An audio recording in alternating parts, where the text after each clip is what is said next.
Welcome to Conversations. My name is Suresh Kochakal. Education is a sector that has changed drastically over the last 2 to 3 years. It is not just a pandemic, but it was building up before that. As millions of children across the country get into varied modes of education, the way the education is delivered in the classroom and outside it has changed.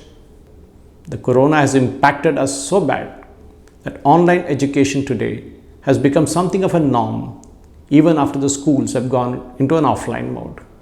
To speak to us about this and more, we have with us Mr. Vijay Kumar, advisor, Tutorroot Technologies, an educationist with over 3 decades of experience being a trainer, being a teacher, and of course being a mentor. An engineering college graduate from Osmania University, Vijay did his PGDM from IIM Bangalore and has been involved with a number of schools as an advisor and in his personal capacity also as a trainer. Today, ladies and gentlemen, we will speak to Vijay and discover how and why the education mode has changed. As someone who has been associated with this education sector for over 3 decades now, what are the changes that you have observed from the time when you were in school and way today's children are learning? What has been the journey? How has things changed over the last 3 decades? Actually, if you look at, when we were in school and what's happening today, there is a complete paradigm shift. Okay, in fact, when we were in school, there was no internet. Okay, we relied more on our own teachers to ensure that we get educated. And, Galli Mohalla tuition teachers were there. Okay. So it was more of a traditional kind of a learning that has actually happened. And the actual changes we saw happening using technology per se, okay, happened sometime in the late 90s, even in our country. Okay. Here again, it was not, online kind of a stuff, but more of a complementary kind of digitalization of education in terms of using videos, okay, content inside the classroom. So there are a lot of organizations that came up, and we've seen all these. But what actually has happened with the pandemic hitting us is it disrupted the complete education sector. If you ask me, at a very personal level, I would say it has completely changed the way learning is going to happen. Learning is going to happen. You mean it's going to change the way education was being taught all along? Absolutely, because now it is going to be a hybrid model. It's going to be offline and online combination. Okay, and here the traditional schools or teachers had to unlearn, the methods that they were using inside the classroom where they had control over the children. From blackboard to the monitor. Absolutely. And, it is also the same. The children also went through a complete paradigm shift in terms of the learning methods. So when you talk about Indian students per se, the problem with Indian students is that the learning by rote was always encouraged in India. There was not much of innovation. But at the same time, they're very good with numbers. The Indian students are excellent with numbers, even with alphabets. We saw many of the Indian origin children in the US winning the spelling bee contest, and we saw our students cracking the IITs and then going on to the bigger things in life in the US. But here again, the model, because you did your engineering from Osmania during the time when engineering was not really a fancy subject. But today what's happening is there is an oversupply of engineers. You see a lot of students learning by rote and trying to crack that prestigious IIT exam. But do you think we need a change in the way that also is dealt with? Because a student who asks question often is considered a nuisance by the teacher. So how do you look at it? My personal experience I'm talking about, with the advent of the 21st century, the paradigm shift also was slowly happening. Okay.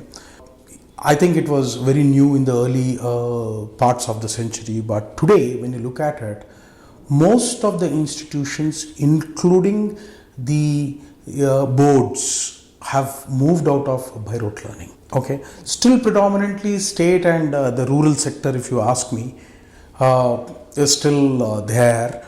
But if you ask, if you look at it, most of the metropolitan cities and the new schools and the old schools also have come out of age in terms of putting the by rote learning on the back seat. And I don't think there will be any change in terms of kids aspiring or being good with numbers in India or with alphabets or words, etc. I don't think that is going to change. Because the aspirations has always been there in this country, and there's humongous population, and the aspirations keeps trickling down. So something good has happened in the last decade, where when I go around the country and see most of the good schools or decent schools or cities from the school, schools from the cities have actually come out of this by rote kind of a learning. So the fraternity which is coming out of by rote learning is catching up, and this is where the innovation also is going to happen. You were associated with the Indus World School, one of the founders there, and now it's called Indus Universal School. But there the school tried to distance itself from the normal mode and said, we don't give IIT coaching, we don't get into all that kind of jazz. But what happens often is, between what is taught in the classroom, because quite often in schools, which are general schools, I'm speaking about the traditional schools, you have more than 30, 40, 50, 60 students sometimes crammed into a classroom. There's a very little personal attention that a teacher can give to a student. Now, obviously, that means the student has to catch up that learning elsewhere. So they try and go for the tuitions because the parents want them to bridge that gap. Now, even bridging that gap, because physically not many teachers are available for coaching subjects like mathematics, for example, science, even English for that matter. Now, how is it that we see a hybrid model? Because you talked about the hybrid model when we started the conversation. So how is this hybrid model of bridging that gap between what is taught in the classroom and what the student actually wants to also learn? How is it that developing? Yeah, I think you touched upon a very fantastic point here, okay, giving our own examples if you look at it. Even when we were in school, okay, my class had 60 students in 10th. At Little Flower Junior College, we had about 60 students in each section. That did not stop us from learning per se, okay. With my experience of 3 decades in the sector, it is very clear that the major contribution to an individual's success actually is the child himself. Okay. Coupled with it is the parental guidance. So and the impact the teachers have the teachers inspired the children to learn. So the school's role is more of inspiring the children to learn is one side of it. The actual impact of a school is hardly 20-30% on a child. So the most of learning happens at home. At home, and even when you look at us, you were my senior, okay, and if you look at us, if you remember, we all used to complement our school education with tuitions. We used to go to Giri sir. It was a fashion. Okay, or Sharma sir. Okay, even in intermediate, we used to fall back onto Agarwal classes or Brilliant YG file. Even for CAT, you had correspondence IMS kind of a thing. The structure is going to be the same. Even today, the school's role is more of creating a social environment for the child to build themselves. That's the reason I personally believe and focus in building the social ability of a child to be successful in life. So you need to impart those leadership abilities. Education automatically happens. There is something called education, but there's a world beyond it. Absolutely. So what we are talking about is pure academics right now. But education has got to do more. Academics plays a very small role actually if you look at it. So many of my classmates, okay, who would have been backbenchers are doing really well. Some of my toppers, even gold medalists from Osmania University, are vegetating in the sector. I'm sorry to say this with due respects to every person who has done well in life and who have not done well in life. We have seen that. So our experience is purely talks about can we give that in the school sector. And now when it comes to the other part of it where we used to fall back onto our parents or onto our learned teachers who have guided us or educated us in terms of cracking academics as well as cracking the entrance examinations per se. So I think that model is still going to be there, and there will be a shift over here with respect to there it was an offline classes. Here it has moved into digital and online. So when you look at the school education, Vijay, and when you look at the college education, especially the engineering colleges, so here we are talking of the bridge between the school and the engineering usually is a +2 or an intermediate course, which slowly is kind of diffusing away. But when you look at the paradigm shift in education today, when you look at what's being taught during the pandemic, everybody went into an online mode. Teachers, students, and everybody. Even now, many students are refusing to go back to school. The parents are not sending them. The online and offline, both the models are continuing right now. Now, when you look at the longer picture, say 5 years from now, you definitely said the world has changed. A lot of people have said that. I mean, not just education, but many sectors have changed forever. So there is a BC, which is before Corona, and there is an AC, which is after Corona. That there are 2 ages that has happened. Now, when you look at that aspect of education, how do you think the education sector is going to evolve from here? Where do you think the content for education, because that's the most crucial part of the entire thing, the content, the quality content is going to come from? See, I think most of the institutions are definitely going to look forward to third-party content per se to actually have the content in place, but the delivery definitely would going to happen inside the schools. Okay, if you have quality content and a quality methodology of delivering, the schools will deliver it, is one aspect of it. Second aspect of it is now with post-corona, okay, what we are talking about is, when you're talking about hybrid models, what we see very clearly is classroom time would be utilized more in terms of making the child understand the concepts rather than mundane chalk and talk. We are 100% sure that at least the top schools, the top of the pyramid institutions are going to adopt this, where the content is available. Okay, they will deliver the content online and maybe the videos of the content online. But inside the classroom, when they come into the school, it is more of interaction and ensuring that the child understands the concepts. Especially, in fact, if you look at that part, which is very interesting, because when a child is in the school, the teacher often teaches, say, 5 to 6 hours a day, which is very taxing on the teacher. Now, if you have a multimodal system of learning, quite often if it's a video, the children find it very interesting. They get more engaged with it rather than the teacher teaching directly. So is there going to be a mix and match even within the schools? Forget the online at home, which is anyway going to happen. But even within the school, are you going to see a change in the way the teachers are going to impact education? Because they're going to be different, isn't it? Absolutely. Because I think today most of the schools have their classrooms digitized. Okay. And the bottom of the pyramid is a challenge actually. Okay, that's where we as educationalists and maybe the governments or whoever are the impact or the gurus have to get in. But if you look at it, 50% of the pyramid is going to do that. Any decent school, even at mandal level, okay, or district level, is going to use digital content for delivery inside the classroom. What we did in the early 2000s or anybody else did was more of, they were very ahead of time. I think now the time is right. The time is right. So that's exactly the challenge, Vijay, because today we are seeing from plain vanilla SSC board to CBSE, which actually has changed a lot. They have innovated more than IGCSE or even IB for that matter. But today there are varieties of boards the student can choose from. I mean, they can go for an IB, they can go for an IGCSE, IC. They go for SSC or they have CBSE. Now, when you have a plethora of boards like this, a student who wants to learn needs to have a platform from where they can learn, isn't it? I mean, you can't be serving the same dish for everybody. Yep. So how is it that an educationist like you is looking at different options like that? See, basically, if you look at the complete content of any board from grade 1 to grade 12, end of the road, the goal is the same.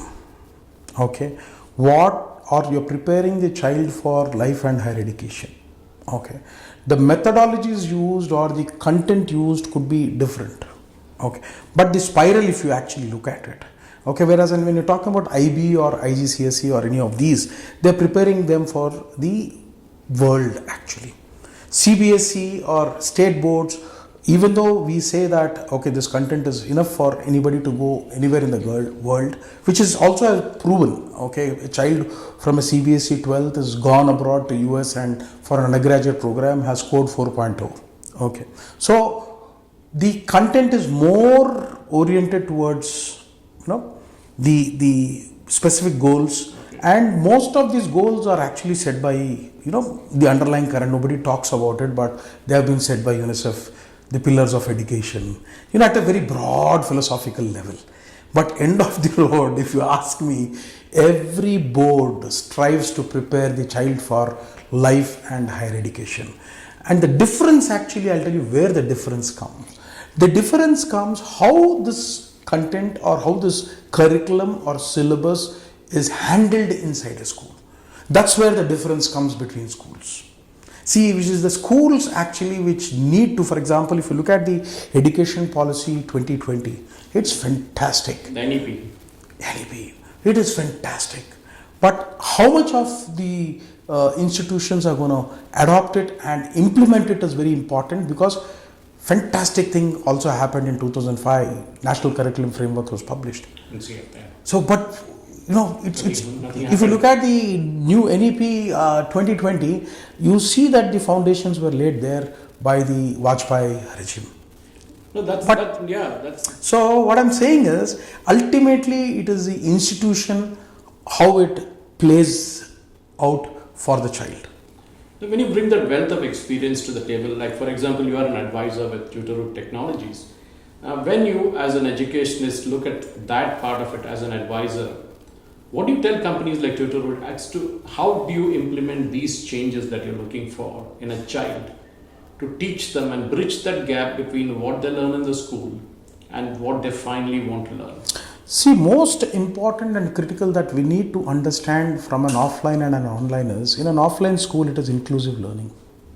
In an offline school, the child is front of you, the teacher is there, the child participates. The core for any online program is to be inclusive. How are you going to involve the child in the learning process? Because what we see is the child just switches off the video and walks out. Or we don't know the communication, that the mentor or the teacher is not in control of the class broadly is what we see. So we need to adopt those methodologies which basically will bring in the child into the learning process, get the child involved in the learning processes. And these methodologies are not new. We have done that offline. We just have to adapt them and then do it online. But how do you find the tutors in the first place? For example, how do you find your online tutors to teach, say, IB? Or maybe even, IGCSE, for example. Where do you find the tutors? Or even CBSE, even that's a big challenge today.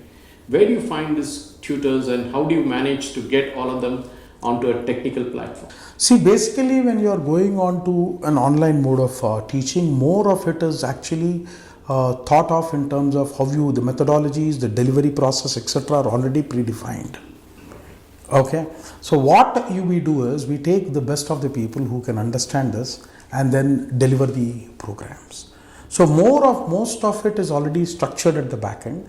So the flavor of the teacher that comes in is not going to make much of a difference to the delivery process as such. So the quality is maintained all through. There's a structured program. Whereas inside a classroom, okay, offline, the faculty plays or the teacher plays a very prominent role. Because it is, the kids are around, they're looking at you, you're involved with the kids. So our endeavor even here at Tutorhood is, I keep telling everyone as an advisor is, please inspire my children who have enrolled with us. I think our job will be done. So when you look at today's parents, they often assume that it's a school's job to take care of the child. They pay the fees and they say, okay, now it's up to you to develop my child. But quite often there is a lot of involvement at home also, and especially when deciding what kind of online education to get into. The parent often has to weigh a lot of pros and cons before they decide. So as a closing comment as we end this conversation, what is your advice to parents and of course to the students? But because the parents are the final decision makers in the education process, the child just follows or even compliments them. So what's your advice to parents in this modern era of education? Most critical is even wherever we have gone and where we have prophesized or wherever we implemented, anything beyond 25 or 30 in a class is crowd. You can't deliver. Even on online mode, when you're doing one-to-many, our sincere advice to everyone is don't have more than 30 kids In a classroom. in a classroom. Even on the online mode. Even on online mode. See, because unless and until you involve the child in the learning process, the deliverable is not going to be there. You're not doing justice to the child. You're not doing justice to the efforts of the parent. So it is 1:30 is the max that we recommend anyone.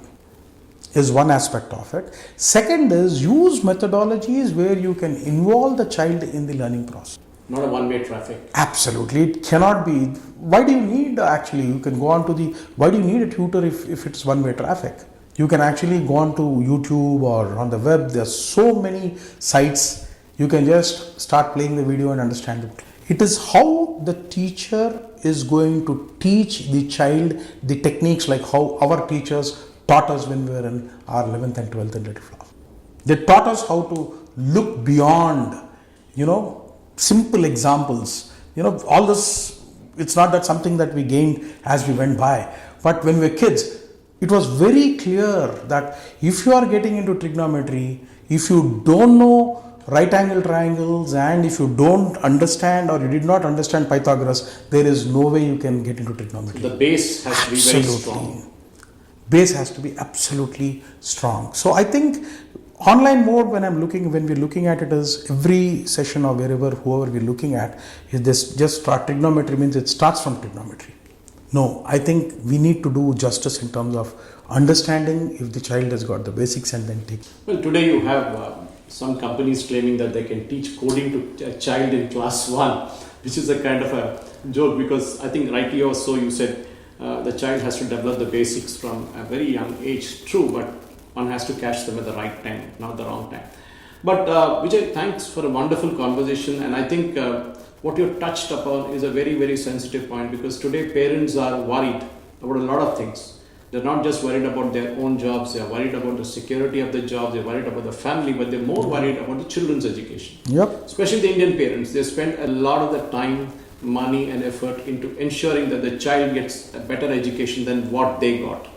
And quite often, as they say, it's mostly filling the unrealized dreams of the parents is coming through the child itself. So if somebody couldn't get into an IIT, they want the child to get into an IIT, or an IIM, they want a child to get into an IIM.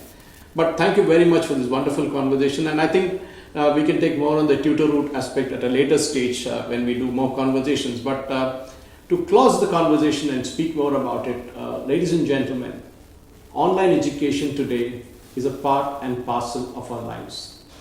There's no way we can wish away what's happening. But what is smart enough for parents to understand is what the child needs. The child can at best tell them what is available among the students, but the parent has to take the final call. And before you analyze and take the call in paying those fees for the expensive or not so expensive educational options, you need to analyze and see what is best for your child. And definitely, you should ask your friends, neighbors, just about everyone, and even the school teachers to understand what is best for your child. Because education, as they say, is a topmost priority for us Indians. That, ladies and gentlemen, was Vijay Kumar, who spoke to us about the wealth of experience that he carries from his 3 decades in the education sector. I could have gone on and on for an hour, but we need to limit our conversations to a sensible time.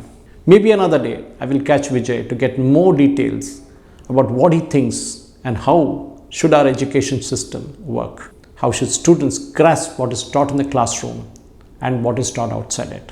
How should parents decide what is good for the children and then go for it? Thank you for watching.